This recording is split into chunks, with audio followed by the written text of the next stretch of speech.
सर्वांशी संवाद साधतायत। एकदा जोरदार टाळ्या बांधवांनो।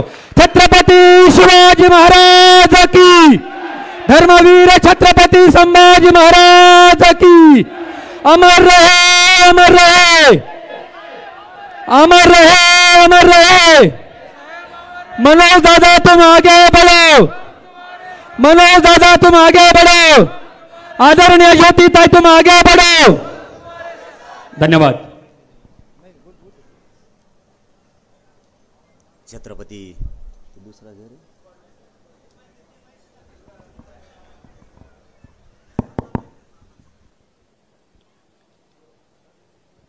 छत्रपती शिवरायास वंदन करून नगद नारायणाच्या चरणी नतमस्तक होऊन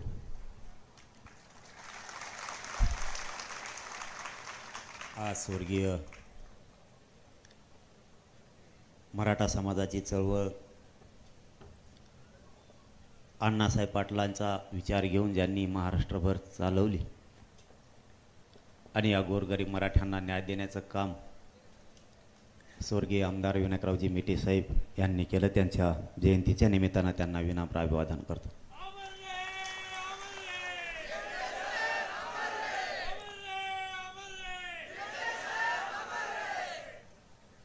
व्यासपीठावरील ज्योतिताई मेटे, आशुतोषभैया मेटे आणि व्यासपीठावर आणि जमलेल्या सर्व बांधवांना आणि समोर बसलेल्या मायमावल्यांना आणि मराठा बांधवांना माझा मानाचा जय शिवराय। व्यासपीठावर बरेच जणांचे नाव माहीत नाहीत म्हणून तुमची दिलगिरी व्यक्त करतो आणि इतक्याच घ्यायचं म्हणल्यावर तिसरा परत होईल।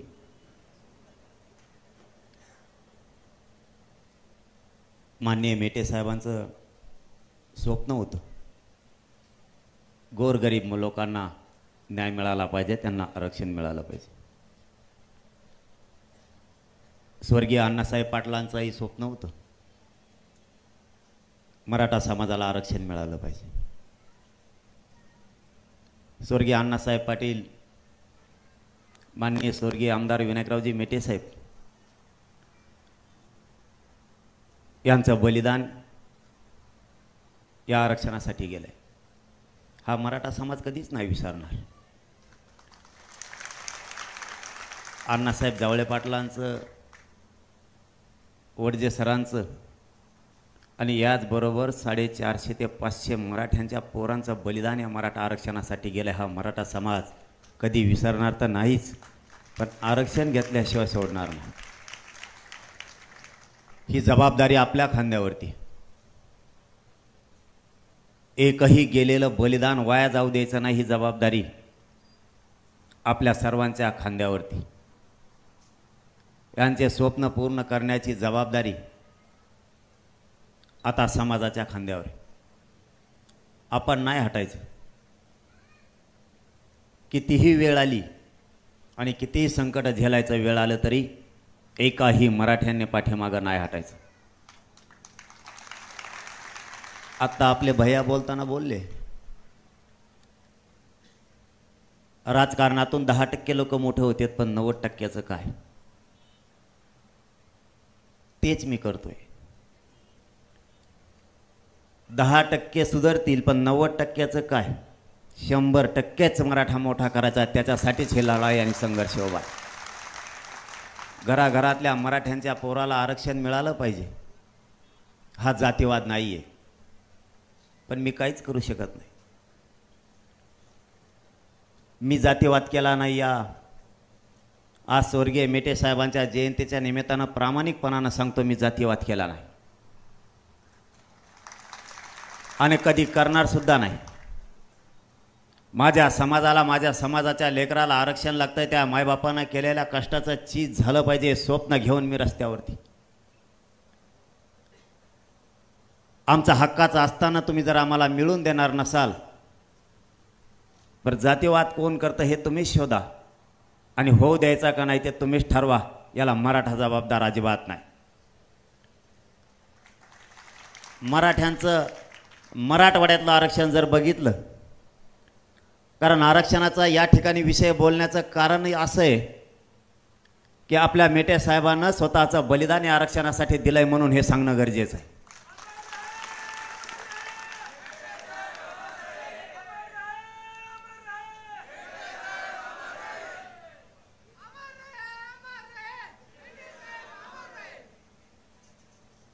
मराठवाड्यात 1884 पासून आरक्षण होतं.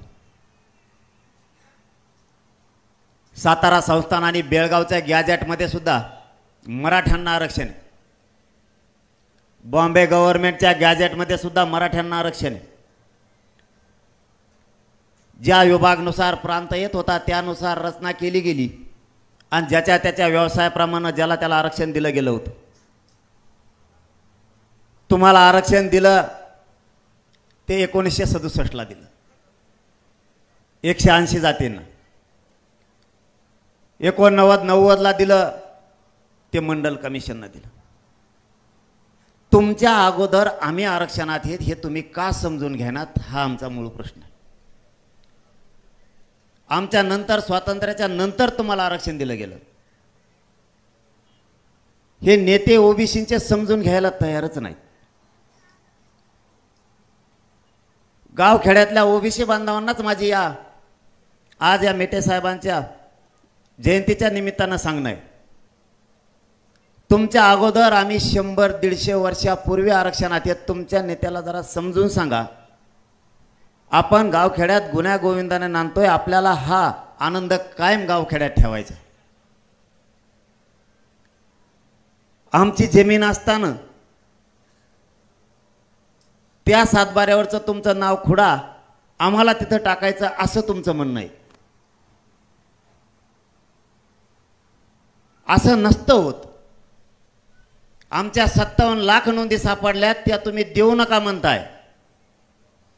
मला जे कोण म्हणतं जातीवाद पसरलाय त्याला माझं एवढंच सांगणं आहे 57 लाख नोंदी जर मराठ्यांच्या सापडल्यात, उदाहरणार्थ मराठ्यांच्या जमिनीचा सातबारा सापडलाय, तर तुम्ही त्या रद्द करा म्हणताय. म्हणजे जातीवादी कोण? मराठा जातीवादी कसा होऊ शकतो? छत्रपतींचे ते संस्कार या महाराष्ट्रावरती आणि देशावरती नाही आहेत आणि मराठ्यांवरती तर अजिबातच नाहीत की जातीवाद केला पाहिजे. जातीवाद कसा? आम्ही आंदोलन उभा केलं, तुम्ही आमच्या पुढे आणून उभा करायचं, याला काय म्हणतात? आम्ही मराठा क्रांती मोर्चे काढले, तुम्ही प्रति मोर्चे काढले, त्याला काय म्हणतात? मी कधीच नाही केला जातीवाद. मी माझ्या समाजाला न्याय मिळावा म्हणून लढतो. आणि अण्णासाहेब पाटील,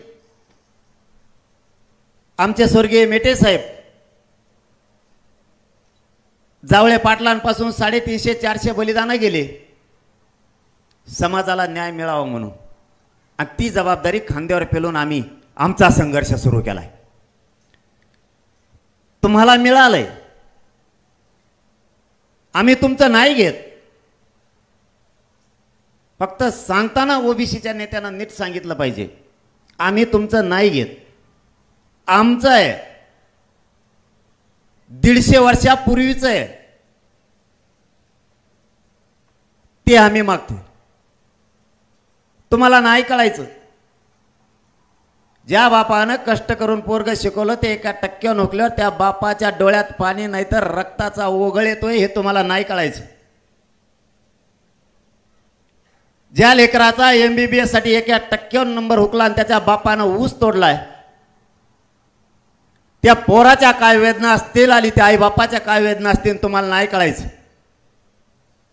स्वर्गीय अण्णासाहेब पाटलांच्या आणि स्वर्गीय मेटे साहेबांच्या मराठा समाजाविषयी लढ्याच्या काय वेदना होत्या तुम्हाला नाही कळायच्या. तुम्ही प्रत्येक विषयात फक्त राजकारण आणि राजकारणच आणणार. तुमच्या त्या विचाराला आम्ही मराठा काही करू शकत नाही. आम्हाला हे बलिदान वायाला नाही जाऊ देता येणार. एखादं लेकरू जर इंजिनियर होण्यापासून नोकरीला लागण्यापासून जर वंचित राहिलं ना तर त्या लेकराची तरफड विचारा, एकदा त्याला विचारू त्याचे काय हाल आहेत. लेकरं आमचे गळाला फास लावून घ्यायला लागलेत. या आम्हाला जे जातीवादी म्हणणाऱ्यांना आमच्या वेदना नाही कळायच्या. तुमच्या लेकराच्या तुम्हाला वेदना कळतात, पण मराठ्यांच्या लेकरात तुम्ही कधीच तुमचं लेकरू म्हणून बघितलं नाही. आम्ही तुमच्या लेकरात आमचे लेकरं बघितलेत. नाही जातीवाद केला आम्ही, जरा मागचे दिवस आठवून बघा. तुम्हाला आरक्षण मिळालं, तुमची जात तुम्ही मोठी केली, त्यावेळेस आमचं काहीच दुखलं नाही आणि आम्हाला कधी वाईटही नाही वाटलं. नोकऱ्यात असणारे तुमच्या लोकांच्या बढत्या झाल्या, आमच्या लोकांच्या नाही झाल्या, तरी आम्हाला नाही वाईट वाटलं. आमचे लेकरं रात्रंदिवस कष्ट करून स्वतःच्या मायबापाचं स्वप्न पूर्ण करण्यासाठी रात्रंदिवस अभ्यास करतायत. तुम्ही त्याला जातीवादाची जोड देऊन अशांतता राज्यात पसरायचं काम नका करू. तुमच्या बरोबर आम्ही कधीच बरोबरी करत नाही. तुम्ही जसं वागताय तसं आम्ही कधीच वागत नाही. पण मात्र आम्ही आमच्या मतावर ठाम आहेत. मराठ्यांचं आरक्षण ओबीसी देताना आम्ही ते घेणारच, याच्यावर आम्ही ठाम आहेत. तुम्हाला तुमचा विचार बदलायचा तर बदला, नाही तर बदलू नका, त्याला आम्ही काय करू शकत नाही. आमचं मत आम्ही नाही बदलू शकत, कारण आमच्या मराठ्यांच्या लेकराचं हित त्याच्यात आहे. तुम्हाला तुमचे लेकरं मोठे करावे वाटले, आम्हालाही आमचे लेकरं मोठे करावे वाटते. आम्हालाही वाटलं पाहिजे आमच्या लेकरांच्या डोक्यावरचं दारिद्र्याचं छत गेलं पाहिजे. त्यांच्यावर होणारा अन्याय त्याच्यावरती न्यायाचं छत्र धरलं पाहिजे. आम्हालाही वाटतं आमचा विकास झाला पाहिजे. आम्हालाही आमच्या लेकरालाही काही स्वप्न आहेत. तुम्हाला प्रतिष्ठा आहे तशी आम्हालाही प्रतिष्ठा आहे. तुमचे काबाड कष्ट करतात, आमचे काबाड कष्ट करतात, आमचे काय डाके टाकत नाहीयेत. फक्त जातीवाद झाला म्हणून तुम्ही टोळके गोळा करायला लागला. पुन्हा पुन्हा तेच सांगतो, तुम्ही कितीही टोळके गोळा केले तरी अण्णासाहेब पाटलांपासून मेटे साहेबांपर्यंत आणि 350-400 बलिदान गेले ना, हे वायाला नाही जाऊ देणार. व्हायचं असेल ते होईल, त्याला नाविलाज आहे आमचा.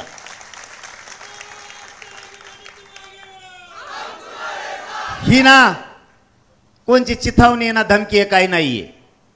हा आमचा हक्क आहे. तुम्ही फक्त तुमच्यात परिवर्तन करा. तुम्ही एकत्र आल्यावर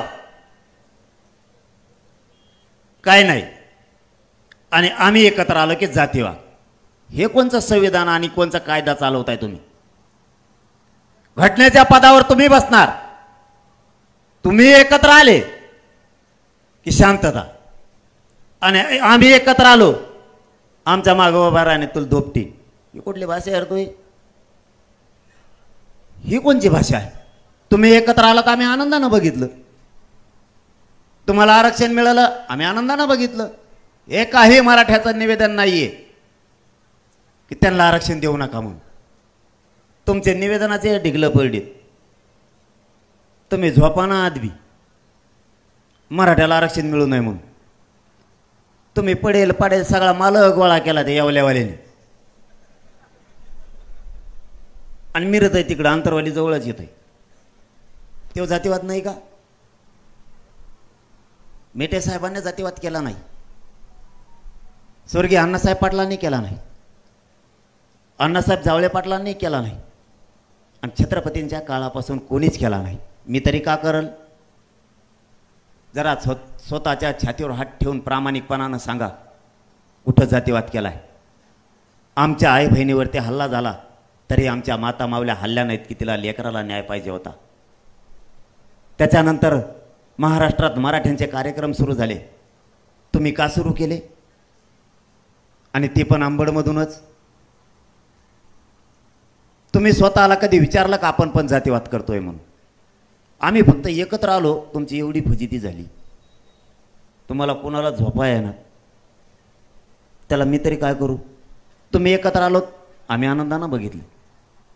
पुढच्या काळातही बघू. तुम्ही उलट खुश व्हायला पाहिजे होतं. आपली जात एक आली, आता मराठ्याची आली, खूप चांगलं झालं. तुम्ही लोक अडवायला लागले हो. तुम्ही आमच्या गोरगरिबांना त्रास द्यायला लागलात. मराठा काय चीज असतो ना, मी मागच सांगितलं होतं, मराठ्याच्या नादी लागू नका, तांगे उलटे फलटे होते. हे लय अवघड खेळे. ताई मोगा बोलताना बोलल्या, एक साधा माणूस मुंबईला आला, कधी वाटत नव्हतं या पदावरती विधान परिषद विधानसभा गाजवतील, कधी आमदार होतील. ताई, ह्या मराठ्याने जर मनावर घेतलं ना, या राज्यात काहीही होऊ शकतं.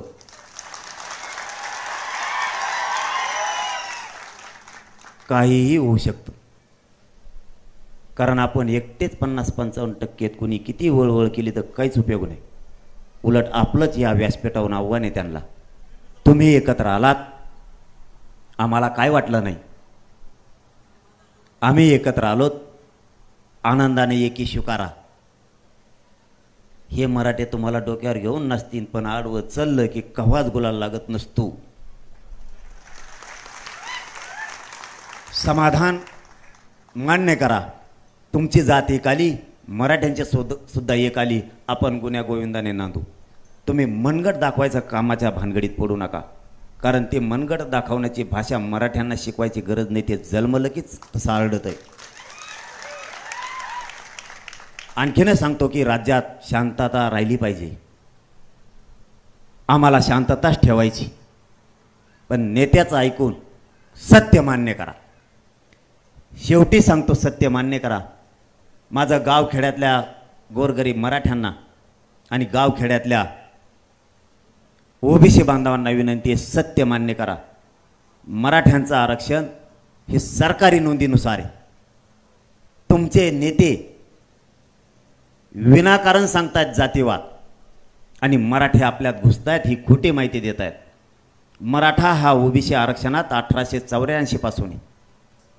जर मराठ्यांच्या सरकारी नोंदी असतील तर मराठ्यांना आरक्षणात येऊच दिलं पाहिजे, ही सर्वसामान्य ओबीसी बांधवांनी त्यांच्या नेत्याला शिकवलं पाहिजे. तुम्ही जर म्हणताल सापडल्यात नोंदी त्या रद्द करा, तर हे अशक्य आहे. मग याला जातीय तेढ तुम्ही निर्माण करायला तुम्हीच लागलात, याचा अर्थ असा आहे. आमच्या नोंदी कसं काय रद्द होतील? आम्ही या उदाहरणार्थ या बीडमध्ये नाही आहे. 2-3 पिढ्या आमच्या एखाद्या या बीड शहरातल्या माणसाच्या मुंबईला गेल्या किंवा पुण्याला होता आणि त्या आजोबा त्याचा तिथं गेलाय, पण नातवाला माहीतच नाही बीड शहरात आपली 1 एकर जमीन आहे. तो रिटायर झाल्याच्या नंतर त्याच्या लक्षात आलं की आपण आता गावाकडे जाऊ, आणि त्याचा 1 एकरचा 7-12 त्याला मिळाला. त्याच्या शेजारी एखादा ओबीसी बांधव आहे, छगन भुजबळ सारखा, आणि तो म्हणतोय की तुझं 1 एकर सापडलंय, पण तू ह्या वावरात येऊ नको. कोणाला मान्य इथं बसलेल्याला? देतान का सोडून 1 एकर वावर? त्यांचं असं म्हणणं आहे, तुमचं 1 एकर सापडलं तरी पण तुमच्या बांधाच्या शेजारी वावर आहे, मग बैल चरायला ते लागत आहे. म्हणजे तो हे बैल चारासाठी आमचे लेकरं उपाशी मारितो का? आमचं ते हक्काचं आहे, ते आम्ही मिळवणार आहेत. तसं मराठ्यांचं आरक्षण हक्काचं आहे. याच्याही पुढचं सांगतो आणि थांबतो. 1967ला ज्यावेळेस ओबीसीना आरक्षण दिलं त्यावेळेस कुणबी आणि मराठा एक आहे, त्याच्यामध्ये 83 क्रमांकाला नोंद आहे. 180 जाती घातल्या, मग तेवढ्याच राहायला पाहिजे होत्या. 450 झाल्याकडून मी ज्यावेळेस ही प्रश्न विचारला गिरीश महाजन साहेबाला, त्यावेळेस त्यांनी सांगितलं की ही त्यांची पोट जात म्हणून घातली. आरक्षण तर व्यवसायानुसार दिलंय. 180 जातीच्या नंतर बाकीच्या जाती घातल्या त्या पोट जाती म्हणून घातल्या. मग आरक्षण जर व्यवसायाच्या आधारावर दिलं तर त्यांना दुसरा प्रश्न विचारला, कुणबी मराठे विदर्भातले हे शेती करतात म्हणून जर त्यांना आरक्षण दिलंय, माळी समाजाला शेती करतायत म्हणून त्यांना आरक्षण दिलंय, बागवानांना शेती करतायत म्हणून दिलंय, मग ज्या जाती बाकीच्या घातल्यात माळी समाजाच्या त्या शेती करतायत म्हणून घातल्यात, म्हणजे तत्सम जात हे म्हणून, म्हणजे तसाच व्यवसाय करते म्हणून, मग मी त्यांना विचारलं, ती तसाच काम करतोय, तोच व्यवसाय करतोय, म्हणून जर त्यांना आरक्षण दिलंय तर विदर्भातले मराठे शेती करतात, मग मराठवाड्यातले मराठे शेती नाही करत तर काय करतात? इकडं काय समुद्र आहे का? इकडं काय वाटगे आणतो का आम्ही? नाही ते म्हणले ते तसं नसतं, दुसऱ्या बारीने बघून. म्हणलं दुसऱ्या बारीने नसतं, आत्ताच असताना तिथून उठायचं. खरं बोललं की यांना पटत नाही, जातीवाद म्हणते. आणि मग सगळ्यात मोठा मायनस पॉईंट एक आहे, मी खरं बोलतो, माझ्या पोटात कपट नाही म्हणून यांचं पोट दुखत आहे. मी आहे ते सरळ बोलतो. मग मराठा आणि कुणबी एकच आहे. सुशील कुमार शिंदे साहेबाच्या सरकारनं तोच आधार घेतला आणि 2004ला मराठा आणि कुणबी एक हे कायदा पारित केला. आमचं म्हणणं आहे 2004चा कायद्यात सुलभता आणा, अटी शर्ती कमी करा. 83 क्रमांकाला जर कुणबी त्याच्यामध्ये, तर कुणबी किंवा मराठ्यांची पोटजात कुणबी होत नाही का? तुमच्या सगळ्या जाती पोटजाती झाल्या, मग कुणब्यांची पोटजात मराठा होत नाही का? व्यवसाय तर एकच आहे. नाही म्हणले ते तसं नाही जमत. म्हणलं तसं नाही जमत तर मग आम्ही नाही उठत. म्हणून सरसकट आपली मागणी होती की सरसकट मराठ्यांना कुणबी प्रमाणपत्र द्या. आजही तिचे बदल तिच्यात काहीच नाही. फक्त त्यांचं म्हणणं होतं सरसकटला त्यांचं लय पोट दुखत आहे, नवीन शब्द आणा. म्हणून जे आणले त्यांनी आपल्याकडं नवीन शब्दासाठी. म्हणजे हे सगळ्या सोयऱ्याच्या अंमलबजावणीला मला उद्या येड्यात काढू शकतात. म्हणून माननीय मेटे साहेबांच्या व्यासपीठावरूनच सांगतो, जयंतीच्या निमित्तानं सरकारलाही पुन्हा आठवण करून देतोय, यांनी माझ्याकडे जजेस आणले, सचिव अंतर्वालीत आणले, 12-13 मंत्र्यांची फौज आणली, त्यातल्या कोणालाच आरक्षण कळत नव्हतं असले सगळे गोळा करून आणले. अभ्यासक सुद्धा आणले आरक्षणाचे, कायद्याचे अभ्यासक आणले, घटनेचे अभ्यासक आणले. आणि कायदा कसा पारित करावा लागेल सगळ्या सोयऱ्याचा याच्याबाबत खलबत सुरू झाले. सकाळी 10ला बैठक सुरू झालेली, रात्री 8:30 वाजता संपले अंतर्वाली. म्हणले सगळा सोयरा शब्द बसतोय, सरसकटला हे जुळतंय. त्यातला एक मंत्री तरी म्हणला, मला एक नाही कळलं, म्हणला आपण म्हणलं सरसकट्यांची मागणी सरसकट मराठ्यांना कुणबी प्रमाणपत्र द्या, आणि आपण म्हणलं सरसकट नको दुसरा शब्द आणा. ह्या पट्ट्यांनी सगळ्या सोयरा शब्द आणलाय. पण मला याच्यात असं दिसतं हे सरसकटच झालं ना. मी त्यांना त्याच व्यासपीठावर सांगितलं होतं, सगळ्या सोयऱ्यांची व्याख्या ही आमच्याप्रमाणे असणार आहे. म्हणजे ज्या मराठ्यांची नोंद निघाली त्या मराठ्यांच्या सगळ्या सोयऱ्याला द्यायचं. सगळा सोयरा त्यांना समजला नाही काय. गिरीश महाजन साहेबांनी मला सगळ्या सोयऱ्यांची व्याख्या सांगितली.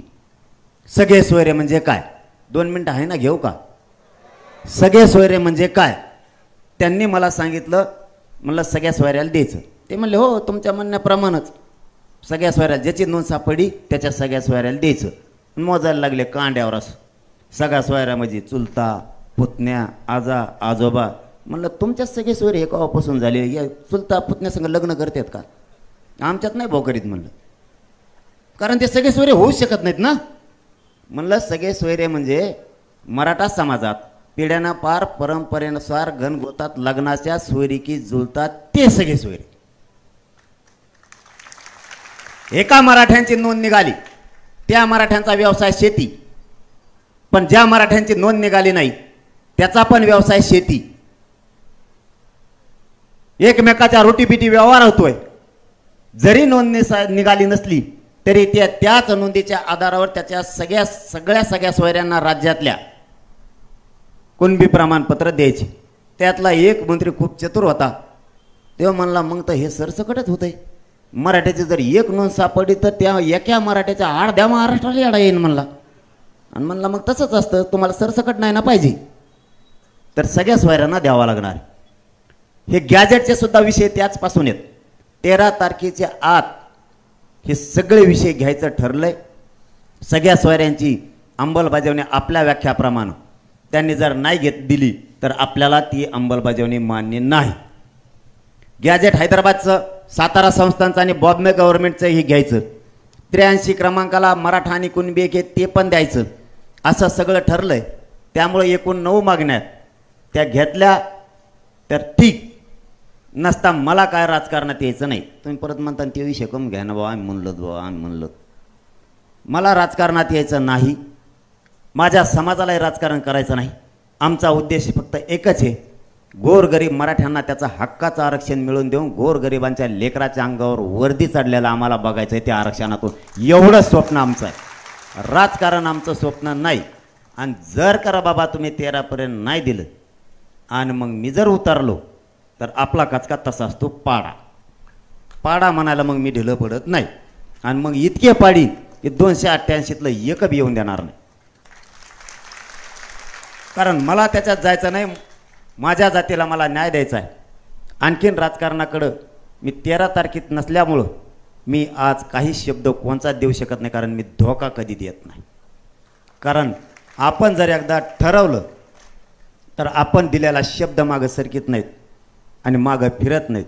त्यामुळं 13 तारखेपर्यंत सरकार काय करतं आहे, मराठ्यांना न्याय देतं आहे की नाही हे बघणं गरजेचं आहे. कारण मला आणि माझ्या समाजाला राजकारणात नाही जायचं, पण नाही दिलं तर मग पाडायचे का निवडून आणायचे हे 13 तारखेच्या नंतर ठरणारे. एका पाडा शब्दावर त्यांची एवढी फजिती झालेली आणि नंतर तर मात्र मी नाव घेऊनच पाडा म्हणून सांगणारे. मग तर त्याचे मतदानच मोजायचं नाही. आणि तुम्हालाही सांगतो की आपण 11 तारखेला आपल्या बीड जिल्ह्यातल्या सगळ्या मराठा समाजाला शांतता मराठा आरक्षण जागृती रॅलीचं आपण आयोजन केलं आहे. बीड जिल्ह्यातल्या सगळ्या मराठ्यांनी एक दिवस स्वतःच्या मुलाच्या हक्कासाठी आणि स्वतःच्या जातीसाठी एक दिवस सगळ्यांनी कामं बाजूला ठेवा. नोकरदार वर्ग मराठा असेल, व्यावसायिक मराठा असेल, शेती करणारा मराठा असेल, मजुरी करणारा मराठा असेल, सगळ्यांनी एक दिवस कामं आपल्या जातीसाठी बाजूला ठेवा. आणि बीड शहरात ज्या ठिकाणी तुमचं ठिकाण असेल मला माहीत नाही, त्या ठिकाणी बीड जिल्ह्यातल्या कानाकोपऱ्यातल्या चारही बाजूनं मराठ्यांनी बीडकडे या. आपल्या लेकराला न्याय दिल्याशिवाय आपल्याला मागं हटायचं नाही. पुन्हा एकदा तुम्हाला सगळ्यांना तुमचे सगळ्यांचे आभार मानतो आणि माननीय स्वर्गीय विनायकरावजी मेटेसाहेब यांच्या जयंतीनिमित्त त्यांना विनम्र अभिवादन करतो. कारण या भावनिक क्षणात बोलणं खूप अवघड आहे, पण बोला म्हणलेत म्हणून बोललो. कारण भावनिक क्षणात बोलणं, कारण मी बिगडी नाही आहे त्याच्यामुळं मला बोलायला इतकं जड जातं. जिथं आत्महत्या होती तिथंही बोलायला इतकं जड जातं. कारण आत्महत्या झाल्यावर सरकारला नाही कळणार किंवा या जातीवाद आम्ही करतोय म्हणणाऱ्याला नाही कळणार. ज्या पोरानं आत्महत्या केली त्या आईबापाचं काळीज जाळल्यासारखं होतं आहे. आमच्या आया बहिणीच्या कंपाळाचं कुंकू या आरक्षणामुळं पुसलं आहे. सरकारला आमच्या मायमावल्यांच्या डोळ्यातलं पाणी नाही दिसणार. आम्हाला जातीवादी म्हणणाऱ्यांना आमच्या आई बहिणीच्या कंपाळाचं कुंकू नाही दिसणार. त्या घरावरती किती संकट आलं आहे, त्या घरावरती किती जाळ आला आहे. त्या माऊलीनं जगायचं कसं? करता पुरुष घरातून गेल्याच्या नंतर संसाराचा गाडा कसा हाकायचा? एकीकडून शेतीला पाणी नाही तर दुसरीकडून घरात कोणी नोकरीला नाही ना आपण व्यवसाय उभा करू शकतो. करता पुरुष गेल्याच्या नंतर त्या घराच्या वेदना जाणून घ्यायच्या असल्या तर सरकारनं एकदा फक्त त्या घरात जाऊन बसा, त्या घराचे हाल काय आहेत. कारण ज्या घरातला बाप गेलाय, ज्या घरातला करता पोरग या आरक्षणासाठी आत्महत्या केली, त्या आईला आणि त्या बापाला विचारा एकदा फक्त एकुलता एक लेकरू गेल्याच्या नंतर उंबऱ्यावर उभा राहून काय दिसतंय. ज्या ज्या वेळेस ती उंबऱ्याला शिवती त्या त्या वेळेस समोरच्या बाज टाकलेल्या बाजावर आपला बाप किंवा आपला लेकरू ज्यावेळेस दिसत नाही ना, ती आई कोपऱ्यात जाऊन ढसा ढसा होक्साबोक्सी रडते. याची जाणीव तुम्हाला नाही कळणार या सरकारला. आमचं लेकरू गेल्यावर आम्हाला कळतंय की आमचं एकुलतं एक लेकरू तर न बांड पोरानं आज आत्महत्या या आरक्षणासाठी केली. ज्याच्या पोरानं आत्महत्या केली आणि ज्याच्या बापानं आत्महत्या केली त्याला कळतंय. ज्या बापानं ऊस तोडला, ज्या बापानं व्याजानं पैसे काढून पोरं शिकवलं आणि ते पोरं त्याचा 1% हुकल्यामुळं बापानं तिकडंच फाशी घेतली किंवा त्या पोरानं तिकडंच फाशी घेतली. तुम्हाला इतक्या निर्दयी सरकारला मराठ्यांच्या वेदना नाही कळायच्या. आम्हाला जातीवादी म्हणणाऱ्याला आमच्या वेदना नाही कळायच्या. आमचं दुःख काय? आम्हाला हा न्याय मिळवून द्यायचा आहे. आम्हाला त्या कंपाळाचं जे कुंकू पुसलंय ती जबाबदारी आमच्यावरती, त्यांचं स्वप्न साकार करण्याची. आमच्या करोडो मराठा समाजानं रात्रंदिवस काबाड कष्ट करून जे स्वप्न बघितले ते स्वप्न पूर्ण करायचे. ते स्वप्न पूर्ण करण्यासाठी आज आमचा हा संघर्ष सुरू होईल. हे जातीवाद वाढवण्यासाठी संघर्ष नाही, परंतु तुमचे विचार तुमच्या जवळ आहेत, आमचे विचार आमच्यापाशी आहेत. जाहीरपणानं आज सांगतोय की मराठ्यांना ओबीसीतून आरक्षण मिळाल्याशिवाय माझा जीव जरी गेला तरी एक इंचाही मी मागं सरकत नाही म्हणजे नाही. शेवटच्या मरणाच्या घटका मोजायची सुद्धा माझी या समाजासाठी तयारी. माझ्या करोडो मराठ्यांच्या लेकराच्या पदरात आरक्षण टाकल्याशिवाय मी नाही मागं हटत. एक जीव मेला तरी चालल. लोक म्हणतात लाख मेले तरी चालतील, पण लाखांचा पोशिंदा राहिला पाहिजे. मी ही व्याख्याच उलटी करून टाकली. लाखो जगले पाहिजेत, करोडो जगले पाहिजेत. हा तुमचा मुलगा म्हणून तुम्हाला जाहीर सांगतो, एक मेला तरी चालल, पण करोडो मरता कामा नाहीत. मी मरायला तयार आहे, यांचे संकट झेलायला तयार आहे, यांचे हल्लेसुद्धा झेलायला तयार आहे, पण एक इंचही मराठ्यांच्या पोरांना आरक्षण दिल्याशिवाय मी मागं हटत नाही. मग वेळेप्रसंगी मला बलिदान द्यायचं वेळ आलं तरी मी द्यायला तयार आहे, पण मराठ्यांना ओबीसीतून आरक्षण मिळाल्याशिवाय एक इंचही मागं हटत नाही हा शब्द देतो आणि थांबतो. धन्यवाद. जय शिवराय. धन्यवाद दादा.